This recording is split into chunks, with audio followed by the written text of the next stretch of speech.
just texting with my son. Give me a second. Oh. Like a watch that you could Yes.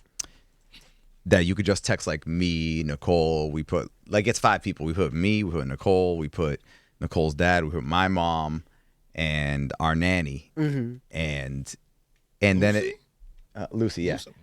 But then also it has a setting where during school you can't do any of that. Like from whatever 8 to 3, whatever. I don't even know what time she's in school, to be honest. But you can still, like, it gives you activities like you could track steps and do things like that. She thinks she grown, right? Can't tell her nothing. Well, I mean, we took it away from her yesterday because apparently she's still been getting distracted in class because of it. Really? Even though she can't, yeah. Starting early. So, boom, boy. took it away. I don't blame him. Wow. Yeah. What age do you think you'll give her a phone? I don't know, man. It's crazy now. I with feel like little it's kids. gotten the age has gotten a lot lower. It is, and it's not good. It's a weird thing, but it's not good. But it's a thing that everybody's kind of doing, and I understand why people are doing it, but I still think it sucks. And right now, I'm reading a book that's not giving me any more. It's making me go, let's take the phones away from them until they're like 20 vibes, because there's a lot of things. Wait, what's the book? The Hunter-Gatherer's Guide to the 21st Century. All So, right. okay. So basically, no, it's a really good book. So if I had to explain. Okay, so basically, throughout time, things change. Humans evolve. And we've been very good at evolving with what's happening in the world, whether it's evolving from like, hunters to hunter-gatherers, all that stuff. And we're pretty good at keeping up. But now because of technology, usually it's time, humans, right? Yeah. But now because of technology, things are advancing so much that humans are having a hard time keeping up. And it's kind of messing with a lot of things that we don't even think it messes with. So to bring it back to the phone stuff,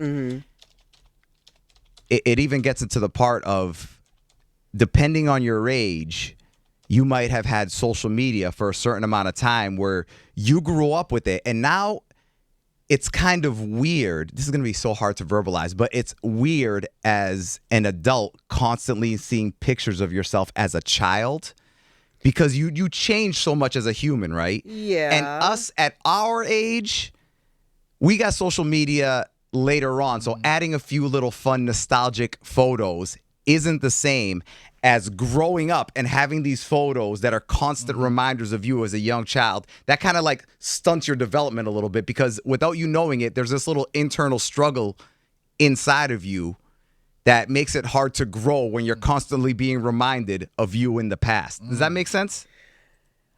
A little It's bit. not like- So I don't you're think- saying you're talking about like the difference between us now who didn't grow up with And all every now that, and then we saw looking at baby pictures, photos right. and things like that. But we were growing as humans, and you look back and every now and then it kind of be like, oh my God, it's so funny that I used to be like that.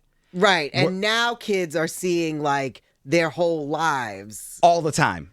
All the time. So it's like, it's not like, I don't think it's an outward, like people are thinking about it, but like it's a subconscious struggle of evolving and growing as a human when you're constantly being reminded of how you were when you were like 7 or 8 years old. Especially that's when interesting. right? It's like something that you just never thought about. So that's like Right. one of the many things in this book that is The hunter-gatherer. the Hunter-Gatherer's Guide to the 21st Century. It's I very don't want to say you read weird stuff, but because I think it's great when anybody reads anything. I But read. that's just a hilarious title. Sounds like one of those fantasy books, like when you're in elementary school and it was the Scholastic book thing that you Yes. could order from, and then it's a fantasy book called The Hunter's what?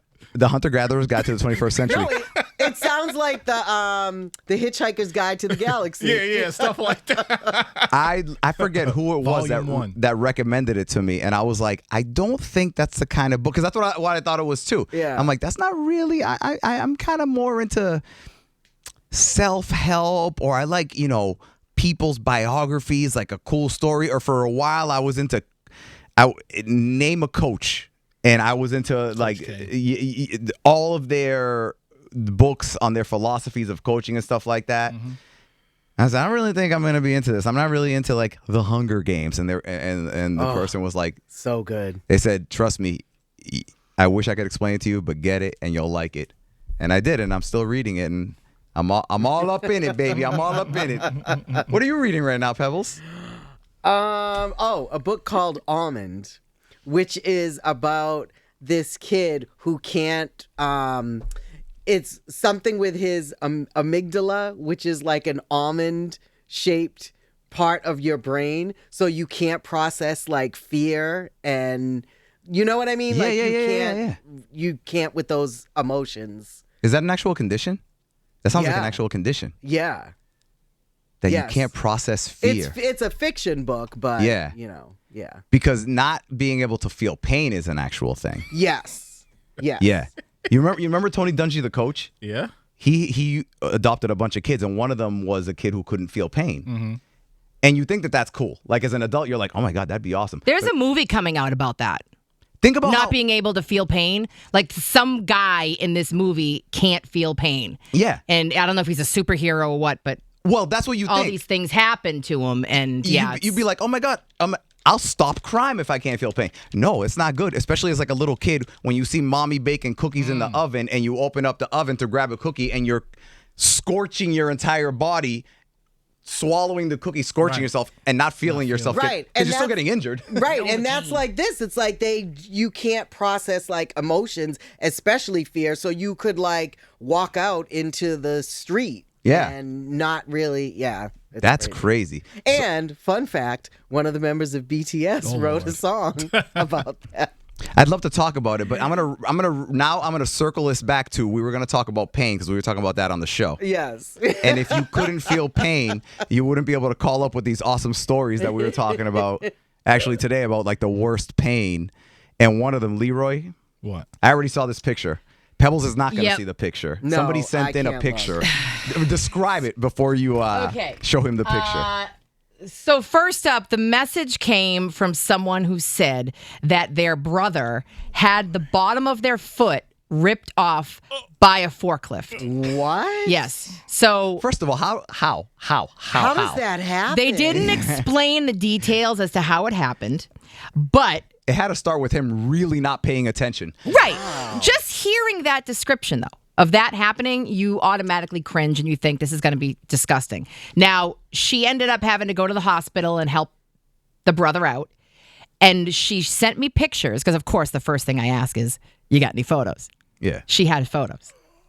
Now, I already warned Pebbles, I said, don't even look to the left because that's when I pulled it up on my screen. Nope. Hold on, Leroy, before you come, I want to blow it up. You can't turn your, because, I don't know, I feel like Pebbles is going to accidentally see. No, she's good at that. Pebbles is good. I've done this before. I do this many times. She's a professional avoiding looking at stuff that Melissa's showing us. Right. Okay, so Leroy, the best way that I can describe it for people who are listening to this in audio is that sort of like the skin is ripped off and you can see bones. You ready? Yeah. All right, come on over and look. I want to get your reaction. There's a few photos. She sent like 5. Tell me. Okay, there's one. Okay, but that's not even the worst. Ready? Hold on,